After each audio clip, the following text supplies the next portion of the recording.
நண்பர்களே, கசம், சத்தியமாக இன்று நாம் பேசப்போகும் விஷயம் நேராக உங்கள் இதயத்தில் தாக்கும்.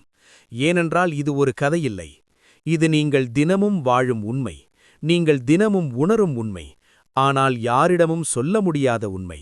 சரி, நேராக விஷயத்துக்கு வருவோம். நீங்கள் பணப்பையை எடுத்துப் பார்க்கும்போது உங்கள் கை நடுங்குகிறது. அது உடல் நடுக்கமில்லை, அது உள்ளுக்குள்ளே வரும் பயம்.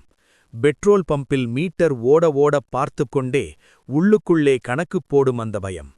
மாத ஆரம்பத்தில் பால்காரன் மளிகைக்கடை கணக்கு போடும்போது வரும் பதட்டம். வெளியில் சிரிப்பீர்கள், எல்லாம் கட்டுப்பாட்டில் இருக்குன்னு உலகத்துக்கு காட்டுவீர்கள். ஆனால் உள்ளுக்குள்ளே ஒரு கால்குலேட்டர் ஓடிக்கொண்டிருக்கும். அடடா, இப்பதான் எடுத்த 500 ரூபாய், சாயங்காலம் வரைக்கும் கூட இல்லையே, இந்த பணம் எங்கே போகுது? அதே பயம்தான் உங்களை பணக்காரன் ஆகவிடாமல் தடுக்கிறது. ஆம், பணம் செலவழிக்கிற பயமே உங்களை ஏழையாக வைத்திருக்கிறது. இது கேட்க அசிங்கமாயிருக்கும் இல்லையா? நான் சேமிக்கலன்னா எப்படி பணக்காரனாகவேன்? நம்ம அப்பா அம்மா சொல்லிக் கொடுத்தது. துளி துளியாகத்தான் நதியாகும். ஆனால் இன்று நான் சொல்கிறேன், பணம் மரத்தில்தான் வளர்கிறது. ஆனா அந்த மரத்தை நடக்கத் தெரியவில்லை. நீங்கள் கடைசியாக சந்தைக்குப் போன நேரம் நினைவிருக்கா? ஒரு பழக்கடை. அவன் சொல்வான், ஐயா, திராட்சை 80 ரூபாய் கிலோ. அந்த நேரத்தில் நீங்கள் என்ன பார்க்கிறீர்கள்? திராட்சையின் தரத்தை அல்ல, உங்கள் பசியை அல்ல. முதலில் உங்கள் மனசில் ஓடும் கேள்வி, இதை குறைக்க முடியுமா? நீங்கள் சொல்வீர்கள், 60 போடுங்க. அவன் மறுப்பான்.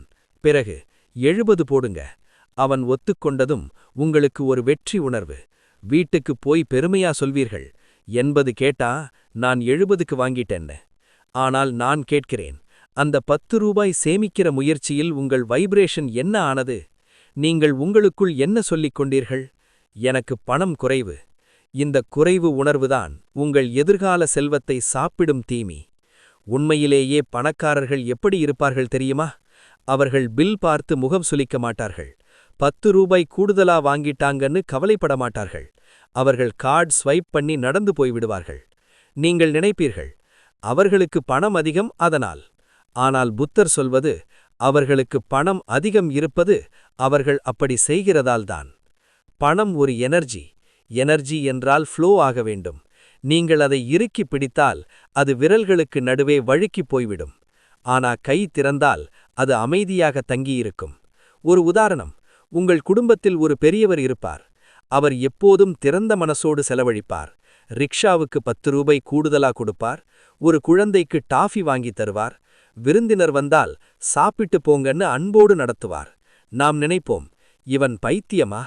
ஆனால் உண்மை என்ன தெரியுமா? அவருக்கு வாழ்க்கையில் ஒருபோதும் பணம் குறையவில்லை. எப்போதும் பாக்கியம் இருந்தது. ஏன்? அவர் பணத்தை தனது ஜூரனாக்கவில்லை.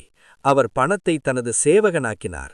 அவர் யுனிவர்ஸுக்கு சிக்னல் கொடுத்தார், எனக்கு போதுமானது இருக்கிறது, நான் கொடுக்க முடியும். அதுதான் அபண்டன்ஸ் மைண்ட் செட். இப்ப நீங்கள் கேட்பீர்கள், ஜேப்ல பணமே இல்லையென்றால் எப்படி செலவு செய்வது?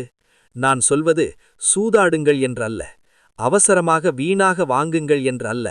நீங்கள் செலவழிக்கும் போது உள்ள நீயத்தை மாற்றுங்கள். அடுத்த முறை பெட்ரோல் போடும்போது, ஐயோ 3000 போச்சேன்னு அழாதீர்கள். உள்ளுக்குள் சொல்லுங்கள், நன்றி யுனிவர்ஸ், எனக்கு ஒரு காரே இருக்கிறது. பணம் சந்தோஷமாக வெளியே போனால் அது சந்தோஷமாக திரும்பி வரும். ஆனால் நீங்கள் அழுதபடி கொடுத்தால் அது நெகட்டிவ் எனர்ஜியுடன் போய் மற்ற பணத்தையும் தடுத்து நிறுத்தும். நாம் புதிய பெட்ஷீட் போட மாட்டோம், பழையது கிழிந்த பிறகே. நாம் சந்தோஷத்தை நாளைக்கு தள்ளி வைக்கிறோம். நான் பணக்காரனான பிறகு வாழலாம். ஆனால் அந்த நாளை ஒருபோதும் வராது. சிறிய ஜெனராசிட்டி உள்ளுக்குள்ளே இருக்கும் பிச்சைக்காரனை கொல்லும். அப்போ வெளியில் ராஜா பிறக்கும். கடைசியாக, நாளை காலை நீங்கள் செலவழிக்கும் முதல் நோட்டுக்கு ஒரு சிரிப்புடன் கொடுங்கள். மனசுக்குள் சொல்லுங்கள், போய் உலகம் சுற்றி வா, நிறைய நண்பர்களை கூட்டிட்டு திரும்பி வா. ஏனென்றால் அமீரி முதலில் பேங்க் பேலன்ஸ்ல இல்லை, முதலில் மனசுலதான். மனம் பணக்காரனானா ஜேபு நிரம்பது கட்டாயம். நீங்கள் ராஜா. தவறுதலாக உங்களை பிச்சைக்காரன் நினைத்துக் கொண்டீர்கள். அந்த தூக்கம் உடைந்த நாள் நீங்களே ஒரு உதாரணமாகி விடுவீர்கள்.